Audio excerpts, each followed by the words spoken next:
Just a second. So the court concludes that this regulation is over-inclusive in reaching lemonade stands and car wash people, and leafleters and sandwich men. I don't know whether they use the term anymore.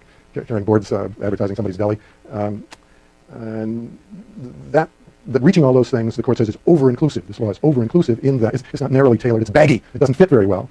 It's over-inclusive and therefore not narrowly tailored to serve the government's interest in traffic safety, because all of these activities are prohibited even though there's no traffic hazard shown. The government wouldn't have to prove that traffic was in fact interfered with in order to get a conviction under this ordinance. And then the court says, by the way, there are less restrictive means of serving the government's interest in traffic safety, and they're perfectly obvious. You just enforce your existing traffic laws, the law against jaywalking, the law against obstructing traffic, all of which are pure conduct, not speech, that government has a right to prevent. And then there's this comical dissent by well, that's here are the main features of the decision as it was decided by the Ninth Circuit. By the way, this decision was rendered last September. The city of Redondo Beach has filed a petition for certiorari in the Supreme Court of the United States, which is still pending. The court hasn't decided yet whether it's going to hear the case or not. And then you've got this comical dissent by Judge Alex Kosinski, who is clearly the most entertaining, maybe even the best judicial writer in the country and has been for several years. He's an amazing intellect and got a playful approach to deciding cases and so on, though he's deadly serious in some cases, as he was in this case where he files this dissent. Judge Kosinski, with whom another judge joins, in deep dissent, he says. And he goes on to say, if I could dissent twice, I would, because this is wrong. Judge Kosinski is an immigrant from Romania, who speaks still with a very strong Romanian accent, who immigrated as a teenager to the United States and says that he learned English by watching daytime television because he couldn't understand it in school. And he is the most tech-savvy judge that I've ever heard about any place. I mean, he knows all this stuff, loves all of the online communication stuff, participates actively in it, and has very strong opinions. He was appointed by President Reagan back in the 80s as a very young man. He's like 35 years old. And it was assumed that he, being a politically very conservative judge, would be a likely appointee to the Supreme Court. And then the Reagan administration went into history, and he wasn't appointed, and then into some, Clinton and so on. So that Kosinski seems to be stuck on the Ninth Circuit, and he's now Chief Judge of the Circuit, and he disagrees vehemently with what his brethren on the Court of Appeals had to say in the Redondo Beach case. Is this regulation of speech? Sure, it implicates speech, but everything implicates communication of some sort, and he ticks off a bunch of stuff that everybody assumes government can regulate without any First Amendment problem at all, like prostitution. It's unlikely that you could have prostitution without speech, without some communication, right? Price fixing, employment discrimination. We're not going to hire her because there's speech involved. Blackmail. Operating a retail business like Panda Express, all these that we require to have a government license. Does that interfere with your First Amendment rights? No, it implicates speech. It may restrict your speech to some extent, but nobody could with a straight face say that violates the First Amendment. And he says he couldn't. I mean, you can't have routine government regulation if the government has to satisfy strict scrutiny in every case. Then he said, well, but what's being regulated here? We'll assume it's speech. Why isn't it a perfectly valid time, place, and manner restriction? He thinks it's basically conduct and not speech. And he really doesn't, I think, uncharacteristically doesn't confront the majority's argument on whether solicitation is speech and what about all of the solicitation that the ordinance doesn't reach that has the same potential to interfere with the flow of traffic. Let me ask the same question I asked you before. If the court grants certiorari in this case, what do you predict the court will do? The Supreme Court will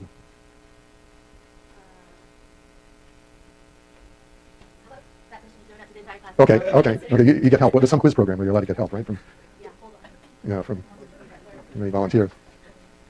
Well, we probably don't, you probably don't, and I don't, have enough information yet to predict how each individual justice would likely rule on the case. I mean, you know that Justice Kennedy is a First Amendment tiger, strong on the First Amendment, and some of the liberals are pretty good on the First Amendment.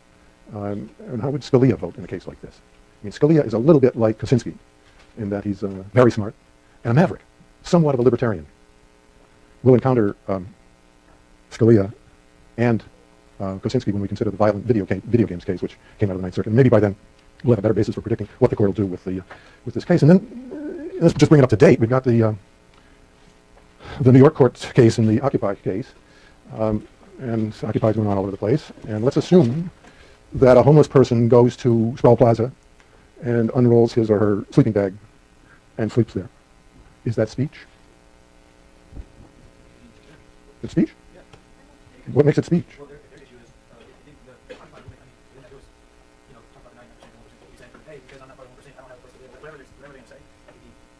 He doesn't utter a peep. Doesn't need a place to sleep. He doesn't utter a peep. He goes to Sproul Plaza and unrolls his sleeping bag and lies down. Is that speech?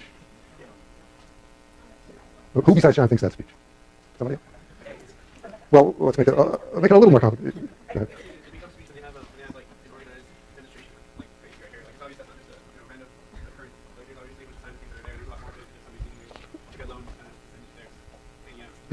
this looks like speech. This is Oakland, and it looks to me like they're having a meeting and talking about what we're going to do, strategy, and so on. That looks like speech. Assume that the homeless person in Sproul Plaza puts up a tent. Is it now speech? Yes? Why putting up a shelter against the rain? Why does that make it speech? Because it's got a message written on it? Well, message is speech. I'll give you that. Assume that you just got a new tent from REI, or out of a dumpster someplace, and you put up the tent over your sleeping bag. Is that speech? At what point does sleeping in a public place become speech? You know.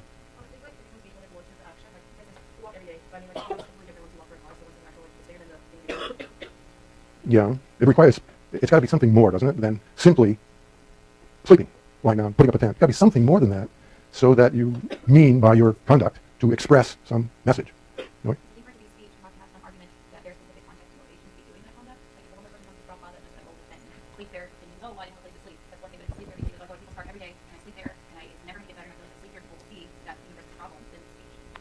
If he's muttering that to himself, is that enough? And then retroactively, his putting up the tent becomes speech. Yeah, I'm still struggling with that. You think back about those national park people. Can the national parks prohibit, for example, grazing animals in a national park? You know, what if an animal rights organization wants to have a graze-in where they bring the animals into the park? Can the park prohibit that? Sure. But it's speech. I mean, we want to show by our expressive conduct, bringing in all the cows into the park, that they need to be humanely. We're going to show the people how to humanely treat cows. What about flying model airplanes is sometimes prohibited in national parks. But you can imagine an organization that says that's where we're going to show how the defense budget should be trimmed by flying our planes, or setting off fireworks, or hunting and fishing, or urinating. Can the government prohibit urinating in public parks? Well, but that could be extremely expressive, right, depending on what you're urinating on. It becomes speech. This expressive conduct becomes speech, and yet government is likely to succeed in cases like that in establishing that a prohibition on that activity on a time, place, and manner basis. And you look at the court decision in the Zuccotti Park case, where the police raided the original Occupy Wall Street site in New York and shut it down, and the demonstrators raced right to court that night.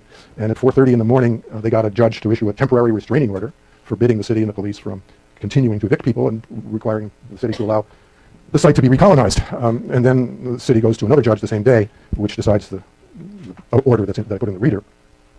And the court says, quite correctly, even protected speech is not equal permissible in all places and at all times. The restrictions imposed in Zuccotti Park, no tents, was a reasonable time, place, and manner restriction. So that's not real good news for the Occupy movement. I think that the extent to which they can claim First Amendment protection for prolonged camping in a public park, it doesn't fly. So, yes, Robert.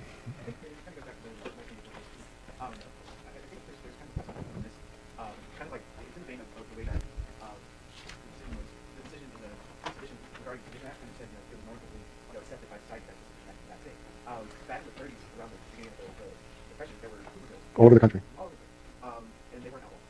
And in a way they were raided and chased out of town a lot of places, right, including in California. They still were erected and pretty much stayed there and served the purpose of naming them. They served the purpose of saying, look, we're not right. You know, that's still kind of almost accepted as speech in a way, even though they were thrown out.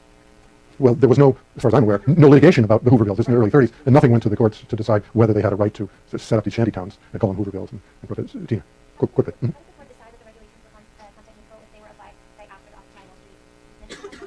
Ah. I think you properly fault the judge, although he didn't have much time, in New York, for not addressing that very issue. Look, in the context of it as it's unfolded, we now know that what the government is attempting to do is suppress the message. Do you think New York City Mayor Bloomberg was really saying, we can't tolerate that message in our community? The message that Wall Street is, well, all the rich people and the 1% are taking all the stuff off the table. He came out and said, I believe, he made a public statement, something like, I believe that you have a right to get your message across, but you don't have a right to take over one of our parks and make it unusable for everybody else. Last word. Yeah, they were going to clean it up, and they would be allowed to come back, but not camp, not pitch their tents. No, I think they were, I don't know, I'd have to look at it again. It's right in the decision. Everything I know about it. Although I was in Zuccotti Park 3 days before the police raided it and blew it up. It actually was smaller than the Occupy site in Oakland. It was very condensed. You're mentioning the Sedition Act reminds me of this. The Sedition Act was a criminal law that outlawed criticizing the president and others. Our next subject is prior restraint, which is a more dangerous kind of speech regulation than a criminal law. So next week we're going to and then the Pentagon Papers and WikiLeaks.